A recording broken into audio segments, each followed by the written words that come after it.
Welcome to Samba Samba. Enjoy the video. You start by preparing the phone for direct flashing because the settings wipe option is missing. Power off, then press and hold volume down and power to enter the bootloader. This bypasses the OS where the option is missing.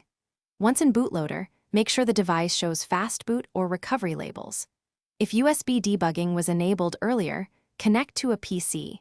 If not, you still can use fast boot commands from the bootloader to overwrite recovery and trigger a factory reset. Now you flash the stock recovery because the built-in menu was removed or corrupted. On your PC, confirm fast boot sees the device. That ensures the connection works.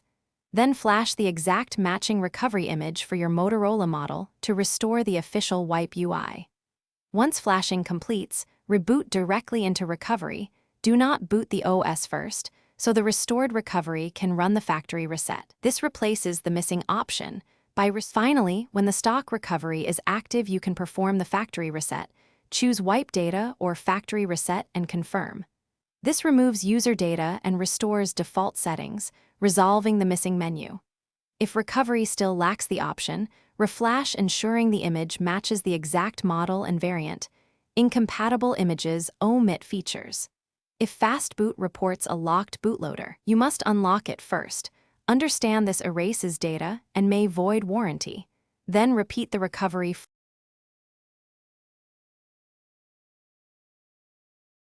Thanks for watching.